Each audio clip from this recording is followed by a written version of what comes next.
নমস্কাৰ।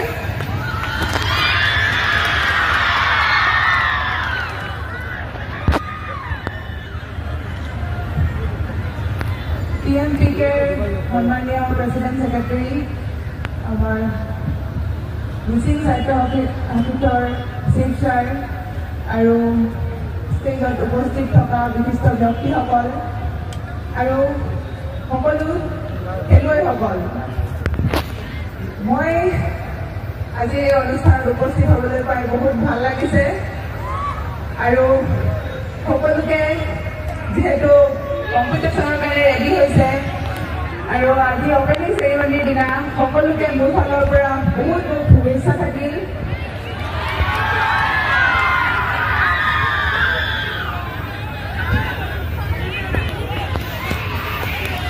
ক'বৰ কাৰণে বহুত আছে, কিন্তু ক'ৰ পৰা ষ্টাৰ্ট কৰিম একেবাৰে ভাবিব পৰা নাই, কাৰণ যেতিয়াই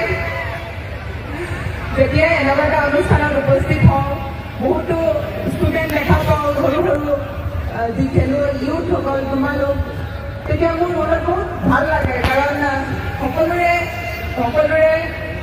ফেচত এটা হোপ, এটা এক্সপেক্টেশ্যন দেখিবলৈ পাওঁ, কাৰণ তোমালোকে হ'লা আমাৰ অসমৰ ভৱিষ্যত। তোমালোকে আগলৈ গৈ আমাৰ অসমৰ নাম উজ্বলাব লাগিব।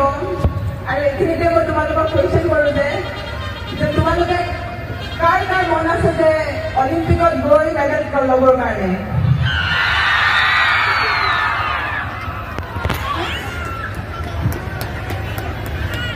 TMPKৰ এটা সুন্দৰ পদক্ষেপ, য'ত ইমানসকল মিচিং কমিউনিটিৰ ইমান খেলুৱৈ ইয়াত উপস্থিত হৈছে, সকলোকে একত্ৰিত কৰিছে, খেলত এটা ৰাস্তা দেখাইছে। এইটো এটা মহান পদক্ষেপ বুলি মই ভাবোঁ।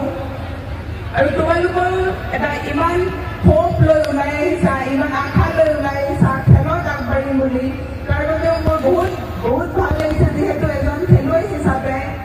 আৰু খেলুৱৈ ওলোৱাটো মোৰ এটা সপোন হয়। আৰু তোমালোকে যিদৰে চেষ্টা কৰিছা, এতিয়া দেখা পাইছোঁ সকলোৱে ঠাণ্ডা লাগিছে চাগে, নহয়নে? হ'লেও তোমালোকে স্পৰ্টছক লৈ যেনেধৰণে ডেডিকেশ্যন, কাৰণ এজন স্পৰ্টছমেনেহে এনেদৰে বহি থাকিব পাৰে ইমান ঠাণ্ডাত। বেলেগ এজন ব্যক্তিৰ কাৰণে চাগে সেইটো সম্ভৱ নহয়। স্পৰ্টছমেনৰ এনেকুৱা ডেডিকেশ্যন থাকে, ইমান ষ্ট্ৰং থাকে যে ইমান ঠাণ্ডাত হওক, গৰমত হওক, যেনেকুৱা পৰিস্থিতিত হওক তেওঁলোকে থিয় হৈ থাকিব পাৰে আৰু যেনেকুৱা পৰিস্থিতি আহক লাইফত তেওঁলোকে আগবাঢ়ি যাব পাৰে। তো তোমালোকক মোৰ ফালৰ পৰা বহুত বহুত শুভেচ্ছা। আৰু যিহেতু এইটো স্পৰ্টছ কাৰ্নিভেল মিচিং জনগোষ্ঠীৰ, তেওঁলোকে যেনেদৰে সকলো প্লেয়াৰক উলিয়াই আনিব চেষ্টা কৰিছে, ইউথত মই সকলোকে কৈছোঁ যে ইউথত আমি এনেকুৱা, মই তোমালোকৰ নিচিনাকৈ ওলাই গৈছোঁ। ইউথ সময়ত আমাৰ মনত বহুতখিনি চিন্তাধাৰা থাকে, আমাৰ লাইফক লৈ, আমাৰ ফিউচাৰক লৈ, কি কৰিম, বা তোমালোকেও ভাবা চাগে স্পৰ্টছত আগবাঢ়িব পাৰিম নোৱাৰিম, কি হ'ব কি নহ'ব। কিছুমানে কয় স্কুল গ'লে বেছি ভাল, কিছুমানে কয় খেলিলে বেছি ভাল, কিন্তু তোমালোকৰ মনতো এনেকুৱা থাকিব যে কি হ'ব কি নহ'ব, কনফিউজন থাকিব। মই সকলোকে কৈছোঁ যে স্পৰ্টছত আমি যদি আহোঁ, আমাৰ প্ৰতিটো ক্ষেত্ৰতে আমি ভাল কৰিব পাৰিম। আমি ফিজিকেলি, আমি মেণ্টেলি ফিট থাকিব পাৰিম আৰু লিডাৰশ্বিপ কোৱালিটি আহিব আমাৰ মাজত। প্ৰতিজন খেলুৱৈয়ে মই ভাবোঁ যেতিয়া খেলত আহে তেওঁলোকৰ কনফিডেন্ট লেভেল বাঢ়ে আৰু কনফিডেন্ট লেভেল বঢ়াৰ পিছত তেওঁ নিজৰ পৰিয়ালটোক আগবঢ়াই নিব পাৰে। কাৰণ তোমালোক সৰু সৰু, কিন্তু তোমালোকে ভাবাচোন, তোমালোকে এজন যদি ভাল খেলুৱৈ হোৱা, নিজৰ পৰিয়ালটোক তোমালোকে চাব লাগিব ভৱিষ্যতে। চ' তোমালোকে হাৰ্ডৱৰ্ক কৰিব লাগিব। কিছুমানে পঢ়াত পাৰে, যিসকল খেলত পাৰে তেওঁলোকে খেলত আগবাঢ়িব লাগে, যিসকলে পঢ়াত পাৰে তেওঁলোকে পঢ়াত আগবাঢ়িব লাগে। চ' তোমালোকে মই ভাবোঁ নিশ্চয় খেলত আগ্ৰহী হয়, তেওঁলোকে খেলত আগবাঢ়া। আৰু মোৰ নিজৰ সপোন আছে যে মই তোমালোকৰ জেগাটো, মোৰ যিহেতু মই একাডেমীৰ কথা চিন্তা কৰিছোঁ, যিহেতু সৰুকৈ যদি মই চেণ্টাৰ খুলিব পাৰোঁ, সকলোকে যদি খেলিবৰ কাৰণে চান্স পায়, তো মোৰ এইটো সপোন পূৰা হ'ব।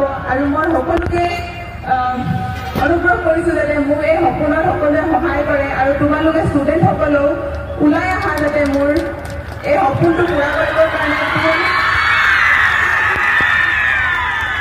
তোমালোকৰ সপোন পূৰা কৰিবৰ কাৰণে। আৰু যেহেতু মই মোৰ কথা কওঁ যে যেতিয়া মই ষ্টাৰ্ট কৰিছিলোঁ মই একেবাৰে গাঁৱৰ পৰা মই বাৰমুখীয়া গাঁৱৰ পৰা আৰম্ভ কৰিছিলোঁ। যেতিয়া মই ষ্টাৰ্ট কৰিছিলোঁ মোৰ সন্মুখত একো নাছিলে। মোৰ এটা সপোন আছিলে যে মই অলিম্পিকত গৈ খেলিম আৰু অলিম্পিকৰ পৰা মেডেল কঢ়িয়াই আনিম। মই প্ৰথম যেতিয়া খেলিবৰ কাৰণে গৈছিলোঁ তেতিয়া মই ঘৰৰ পৰা বাহিৰত মানে মই অকল ঘৰতে থাকি পাইছিলোঁ, গুৱাহাটীলৈ গৈ পোৱা নাছিলোঁ। কিন্তু প্ৰথম দিনা যেতিয়া মই গুৱাহাটী গৈছিলোঁ একেবাৰে ডাঙৰ ডাঙৰ বিল্ডিং দেখি একেবাৰে ভয় খাইছিলোঁ যে কি কৰিব পাৰিম কি কৰিব নোৱাৰিম, মই একো গম পোৱা নাছিলোঁ। কিন্তু মোৰ এটা সপোন আছিলে যে মই অলিম্পিকত যাম আৰু খেলিম। মই নাজানিছিলোঁ কেনেকৈ খেলিব লাগে, প্ৰেক্টিচ পাম নাপাম, কোনোবাই মোক শিকাবলৈ থাকিব নাথাকিব, কিন্তু মই সদায় হাৰ্ড ৱৰ্ক কৰিছিলোঁ। মই তোমালোককো ৰিকুৱেষ্ট কৰিম যাতে তোমালোকৰ যদি সপোন আছে এজন ভাল খেলুৱৈ হ'বলৈ, কাৰণ প্ৰতিজন ব্যক্তিয়ে অলিম্পিক নাপাবও পাৰে, কিন্তু এজন ভাল খেলুৱৈ হৈ এটা ভাল পজিশ্যনত নিশ্চয় পাব পাৰিব, মোৰ এইটো বিশ্বাস। তো তোমালোকেও যাতে এনেকুৱা যদি প্ৰব্লেম আহে লাইফত, এনেকুৱা লাগে যে স্পৰ্টছ এৰি দিওঁ, এনেকুৱাকৈ নাভাবিবা। যদি স্পৰ্টছত অহাৰ পিছত তোমালোকে লাহে লাহে দেখিবলৈ পাবা তোমালোকৰ লাইফত মেজিক হ'ব, একেবাৰে যাদু হ'ব। চাবাচোন এটা এটা কম্পিটিশ্যন যেতিয়া খেলি যাবা, এটা এটা কম্পিটিশ্যনত যেতিয়া আগবাঢ়িবা, এটা বেলেগ ফিলিং হ'ব। হাৰ জিত থাকিব আৰু হাৰ জিতটো ফেচ কৰিব পৰাজনেইতো আচল খেলুৱৈ, নহয় জানো?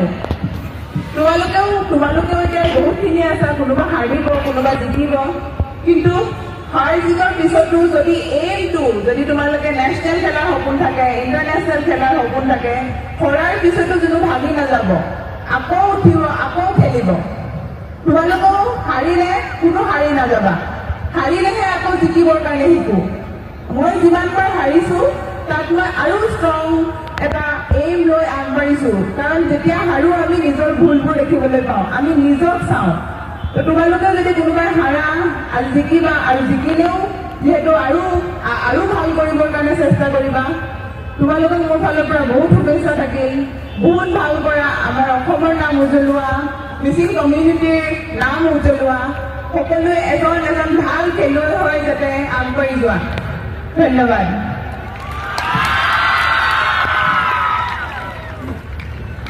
আৰু মোৰ ফালৰ পৰা আজি এযোৰ বক্সিং গ্লভছ, য'ত মই মোৰ অট'গ্ৰাফ দি অলপ লিখি পিনি মই PMPকে আগবঢ়াব বিচাৰিছোঁ।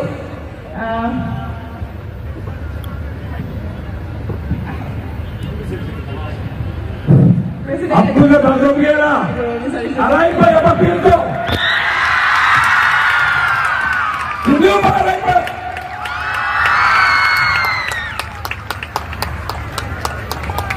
Abdullah apa?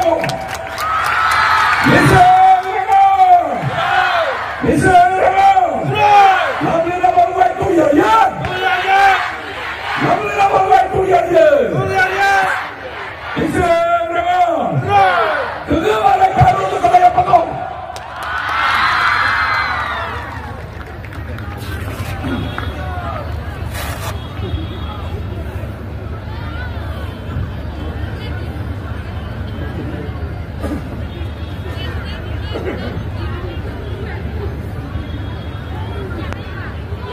Takama, rolak bola kalau yang potong.